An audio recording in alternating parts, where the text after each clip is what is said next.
안녕하세요. 오늘은 소프트웨어 개발 관리의 거의 필독서죠.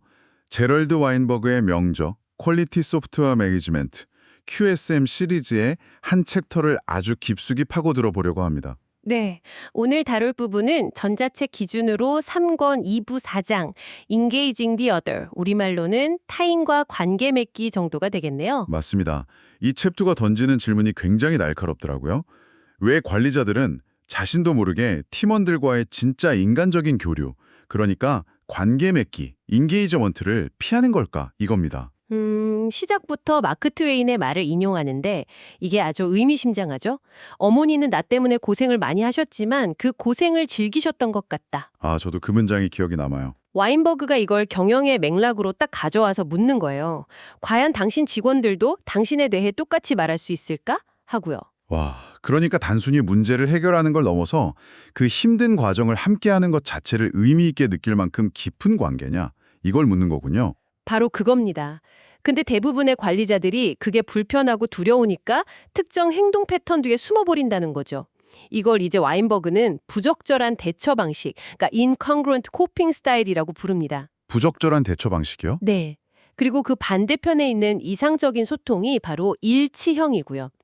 일치형이라는 건 뭐랄까, 나 자신, self, 그리고 상대방, other, 마지막으로 현재 상황, 즉 맥락, 컨텍스트, 이 세 가지를 모두 솔직하게 존중하고 균형을 맞추는 상태를 말해요.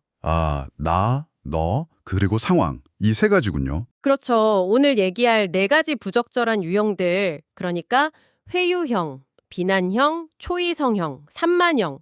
이 유형들은 방금 말한 세 가지 요소 중에 꼭 하나 이상을 무시하기 때문에 문제가 생기는 겁니다. 알겠습니다. 그럼 그 첫 번째 유형, 자신을 무시하는 회유형부터 한번 시작해 볼까요? 책에서 로빈슨 크루소 얘기를 예로 드는데 이게 소프트웨어 관리랑 무슨 상관인가 싶었어요, 처음엔. 네, 맞아요.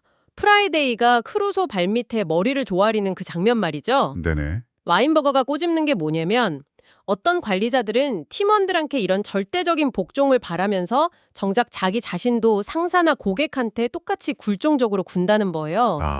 자기는 인지를 못하고요. 그렇죠. 회유의 핵심은 갈등을 피하기 위해서 자신을 최대한 작게, 뭐랄까, 심지어 안 보이게 만드는 생존 기술이거든요. 이게 조직에서는 종종 잘못된 타협이라는 형태로 나타납니다. 잘못된 타협이요? 그럼 책에 나왔던 와인버그 본인의 경험담이 바로 그 사례겠네요. 네, 아주 대표전이죠. IBM 시절에 어셈블러 코드 주석, 표준을 정하는 위원회에 있었는데 네네. 와인버거는 블록 주석을 주장하고 나머지 3명은 모든 코드라인에 주석을 달아야 한다고 싸운 거예요. 하루 종일요. 평행선만 달렸겠네요. 그렇죠. 그러다 다들 지쳐서 결국 내놓은 타협안이라는 게. 잠깐만요. 그 타협안이 코드의 4분의 3, 그러니까 75%의 주석을 달자는 거였죠. 310% 플러스 10% 곱하기 4분의 1, 뭐 이런 계산으로요. 맞습니다. 아니, 그게 어떻게 타협이 될 수 있죠?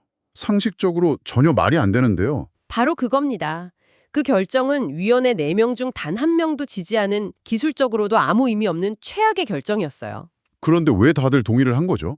더 이상 논쟁하기 싫다는 그 불편한 감정을 피하려고요. 모두가 그냥 입을 닫아버린 거죠. 이게 바로 회유가 낳은 잘못된 타협입니다. 더 무서운 건 이 어처구니 없는 결정이 수천 명의 프로그래머들에게 몇 년이나 영향을 미쳤다는 거고요. 와, 정말. 책에 나온 관리자 랜디와 그 통제불능 개발자 에드가 이야기도 딱 이 경우 같네요. 맞습니다. 에드가는 실력은 좋은데 지시를 무시하고 자기 방식대로만 일해서 맨날 마감일을 놓치죠. 이때 관리자 랜디가 뭐라고 하냐면 에드가는 지시하기가 너무 어려워요 라고 말해요. 문제의 원인을 에드가가 아니라 그를 설득 못하는 자기 자신에게서 찾더라고요.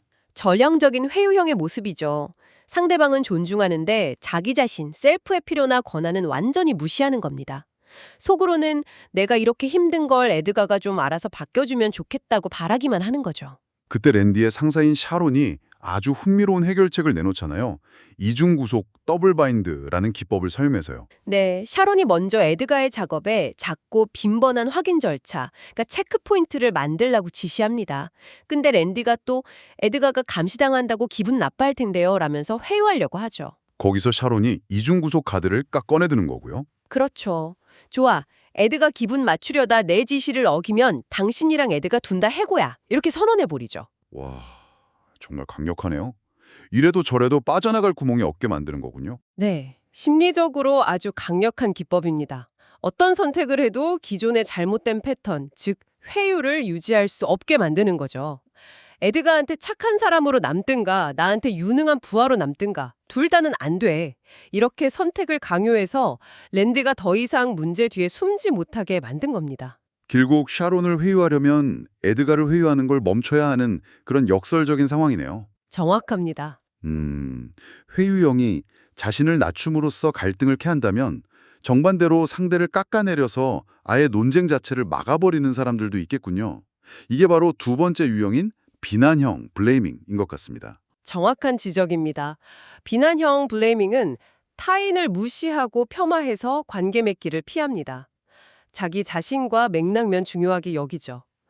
흥미롭게도 아까 말했던 IBM의 코드 75% 주석 규칙이 나중에는 이 비난형의 도구로 변질돼요. 아, 그걸 자동으로 검사하는 시스템을 만들었다는 그 이야기죠? 네, IBM이 한술 더 떠서 주석 비율이 75%가 안 되면 아예 프로그램 컴파일이 안 되게 막아버렸어요. 와, 이건 모든 프로그래머한테 우리는 당신들의 전문적 판단을 못 믿겠다. 당신들은 규칙 없으면 아무것도 제대로 못하는 존재다. 라는 뭐랄까 일반화된 비난의 메시지를 던진 것과 같아요. 그러자 프로그래머들은 의미 없는 X 같은 문자로 주석을 채워서 시스템을 속이는 식으로 대응했고요. 결국 통제를 위한 규칙이 오히려 더 큰 비효율과 불신만 낳은 셈이네요. 그렇죠. 그래서 와인버그가 대안으로 제시하는 일치형 컨그루언트 접근법은 여러 선택지를 주고 전문가로서 존중해주는 방식입니다. 예를 들어 표준이 하나만 있다면 최소 2개는 있어야 한다는 원칙에 따라서 여러 주석 스타일 가이드를 주고 팀이 직접 선택하게 하는 거죠. 게으른 직원이라고 비난하는 경우도 정말 흔한 것 같아요. 팀장 어빈이 팀원 메일린이 딱 자기 할 일만 한다고 불평하는 사례처럼요. 쟤는 왜 저렇게 의욕이 없지 하고 탁집에 붙여버리는 거예요. 하지만 어빈이 게으르다는 비난 대신에 흥미가 없다는 가능성을 열어두고 메일린과 대화를 해보니까 전혀 다른 맥락이 드러나죠. 아, 맞아요. 사실 메일린은 다른 프로젝트로 가기로 약속받았는데 그게 지연되면서 임시로 이 팀에 온 거였잖아요. 심지어 이전 상사한테 너무 깊이 관여하지는 말라는 말까지 들었고요. 서로 완전히 다른 맥락에 서 있었으니까 오해가 쌓일 수밖에 없었던 거죠. 이 게으른 직원 사례는 정말 좀 뜨끔하네요.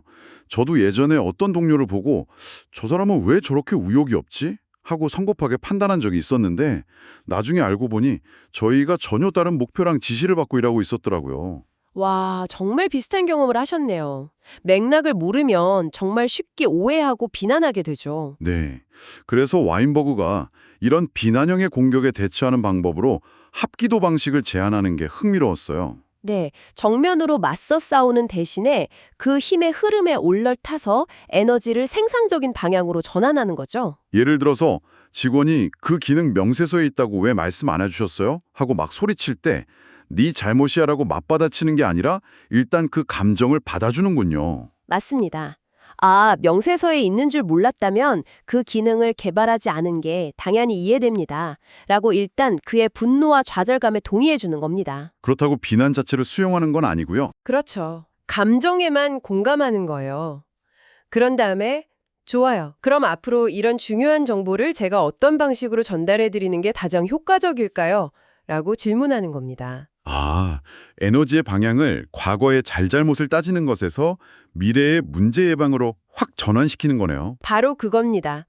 비난하던 사람과 적이 아니라 문제를 함께 해결하는 협력자가 되는 거죠. 자신이나 타인을 무시하는 유형들을 봤으니까 이제 감정 자체를 무시하는 유형도 있을 것 같아요. 데이터랑 논리만 있으면 된다. 뭐 이런 식이요. 네, 그게 바로 세 번째 유형, 초이성형, super reasonable입니다. 이들은 자신과 타인의 감정을 모두 무시하고 오직 맥락, 즉 데이터, 논리, 사실만 중요하게 여깁니다. 나는 한 번 말했으니 모두가 듣고 이해했을 것이다. 이렇게 믿는 관리자들이요. 대표적인 예죠. 현실의 커뮤니케이션은 그렇게 깔끔하지 않은데 말이죠. 그렇죠. 항상 잡음이 끼니까요. 네, 그래서 효과적인 소통은 반드시 반복적이어야 합니다. 작고 연관성 있는 피드백, small, relevant feedback을 꾸준히 주고받는 게 모두를 같은 맥락에 머물게 하는 열쇠죠. 초이성형 관리자들은 특히 이메일 같은 걸 선호하겠네요. 감정적인 교류를 차단할 수 있으니까요. 정확합니다. 상대방의 표정, 목소리 톤 같은 비이성적인 데이터는 다 걸러내고 싶어 하니까요. 그렇다면 일체형 관리자는 상황, 상대방 그리고 자신의 성향을 다 고려해서 소통 채널을 유연하게 선택해야겠군요. 예를 들어 외향적인 관리자가 내향적인 개발자랑 중요한 얘기를 해야 한다면 무작정 찾아가기보다는 아주 좋은 적용 사례입니다. 자, 그럼 이제 마지막 유형으로 가볼까요?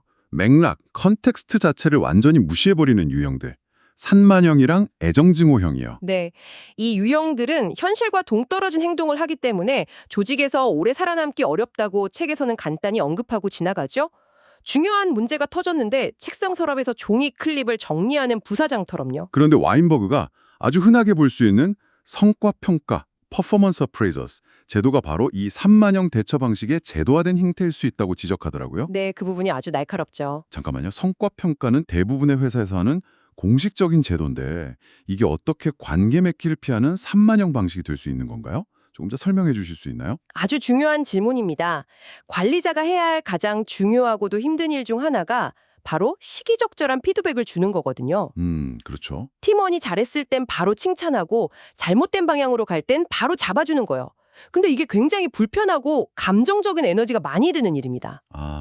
이때 성과평가 제도가 아주 좋은 핑계거리가 되어주는 거예요. 아, 그 이야기는 연말 성과평가 때 공식적으로 합시다. 라면서 지금 당장 해야 할 불편한 대화를 1년 내내 미루는 거죠. 문제를 당면한 지금 이 맥락에서 해결하는 게 아니라 모든 맥락이 다 사라져버린 6개월, 1년 뒤로 밀어버리는 거군요. 바로 그겁니다. 피드백이 너무 늦고 너무 거대해지고 맥락과 분리되면 그건 더 이상 도움이 되는 조언이 아니라 그냥 산만한 비난 덩어리가 될 뿐입니다. 결국 분노와 반감만 사게 되죠. 그러니까 성과평가 제도가 관리자가 팀원과 진정으로 관계 맺는 걸 회피하는 공식적인 도구로 전락할 수 있다는 거네요. 와. 네, 아주 날카로운 지적이죠. 오늘 관리자들이 팀원들과의 진정한 관계를 피하기 위해 사용하는 여러 가지 가면, 즉 회유, 비난, 초이성, 산만형 대처 방식에 대해 깊이 있게 들여다봤습니다. 잘못된 타협, 규칙을 통한 비난, 일방적인 소통 같은 조직 내 문제들의 근본 원인이 결국은 불편한 관계를 피하려는 마음에 있었다는 걸 알게 됐네요. 맞습니다. 이 모든 부적절한 대처 방식들의 공통점은 결국 불편한 대화를 피하려는 비겁함이에요. 회유는 갈등이 두려워서, 비난은 내가 틀렸을까봐 두려워서, 초이성은 내 감정이 드러날까봐 두려워서죠. 전부 두려움이 근원이군요. 그렇죠.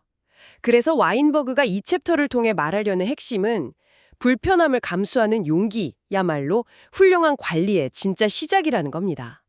자신, 타인, 그리고 맥락을 외면하지 않고 정면으로 마주할 때 비로소 진짜 관계가 시작되고 문제가 해결될 수 있습니다. 네, 오늘 이야기가 청취자 여러분의 조직 생활에 깊은 통찰을 주었기를 바랍니다. 마지막으로 이 챕터의 내용을 곱씹어 볼 만한 질문 하나를 던져드리고 싶은데요. 최근 누군가의 행동을 게으르다거나 무능하다고 성급하게 판단 내린 적은 없으신가요? 혹시 당신과 그 사람이 전혀 다른 맥락, 컨텍스트 속에 있었을 가능성은 없을까요? 그 사람의 입장에서 상황을 다시 한번 생각해 보는 것만으로도 아마 비난이 아닌 이해의 문이 열릴 수 있을 겁니다.